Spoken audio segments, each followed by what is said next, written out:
So what have we got up first? This is the 301fet. It's a solid state mic. It has a FET instead of a tube, and it uses a K67 style capsule in it and a Jensen transformer. And you know, basically what makes a good microphone, there's three things: the capsule, the circuit design, and the transformer. And in the circuit design, that includes the quality of the components. And that's what we're really all about. David Royer, who designs these mics, is a genius mic designer. The ribbon mic guy. Right. Although he was actually making Mojave mics in his garage before Royer Ribbons under the Mojave name. So there's kind of a legacy there that we rebirthed in 2005. And we see some of those mics, they come through the shop, you know, a lot of them look like pipe bombs. Yeah. But they're still working and sounding great, and you know, they need service once in a while. Sure. So we're actually happy to see those guys come visit. So now, okay, to back up just a little bit, what exactly is a transformer and what does it do? Okay, a transformer in a microphone is the last stage between the microphone and the rest of the world. So it gets the signal ready to plug that cable in to go to the mic preamp. But it also has a lot to do with the sound. Transformers have color, so it adds a color to the sound. And the bigger the transformer, the better it's able to handle things like transients and low frequency response. And we're big transformer freaks. We use Jensen transformers in most of our existing line, and then the new mic uses a big Coast Magnetics transformer that David had custom wound that's the size of a mini donut, and that's a big part of the richness of the sound. And that's the transformer. Right. Like in this one, the quality of the FETs, the capacitors, the resistors, all those things make for whether it sounds good or not and how much it can handle. A lot of mics, if you go test 1, 2, they sound kind of the same.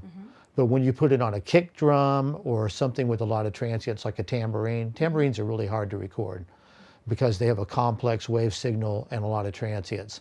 That kind of separates the good ones from the bad ones.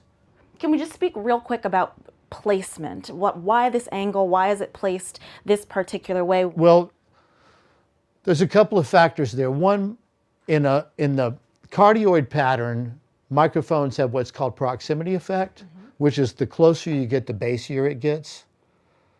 So you can play with that. It can be a good thing or a bad thing. But I've found that the most natural setting is about 6 to 8 inches away.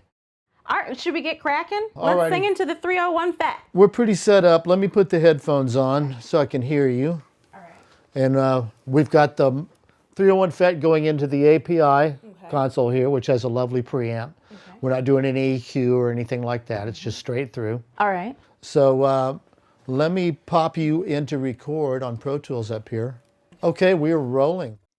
Lonely rider in the heartland, lonely rider, no one's there.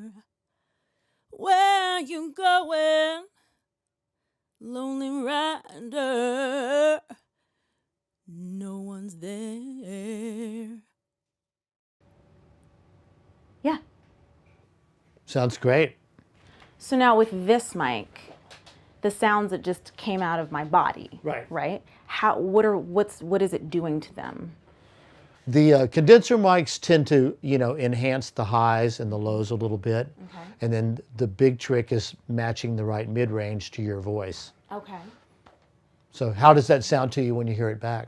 Lonely rider in the heartland, lonely rider, no one's there.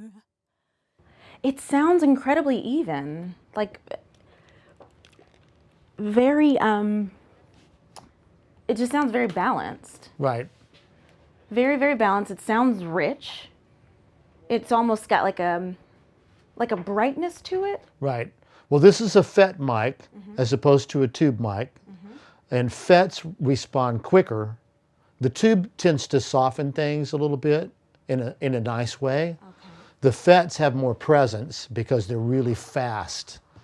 So a lot of times for rock vocals, this is a better choice, or for a lot of our VO artists that are talking over a track with lots of explosions and car crashes and things.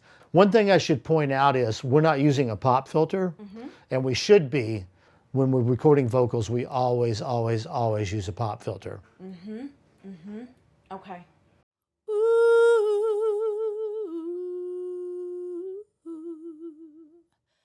Huh, interesting. Yeah, it sounds great, and no pee-pops. No pee-pops. Yeah. Pop, pop, pop, pop, pop, pop, pop, pop. Even that. Yeah, it's, nothing. It's controlling those.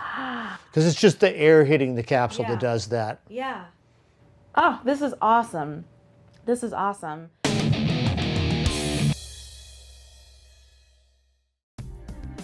The singer and the mic choose each other. With top quality microphones like those in the Mojave line, every sound is gonna be a good one. The bottom line is this: when picking a mic, it comes down to choosing the right sound for you. In LA, pop in for a demo and let us help you find your best Mojave sound.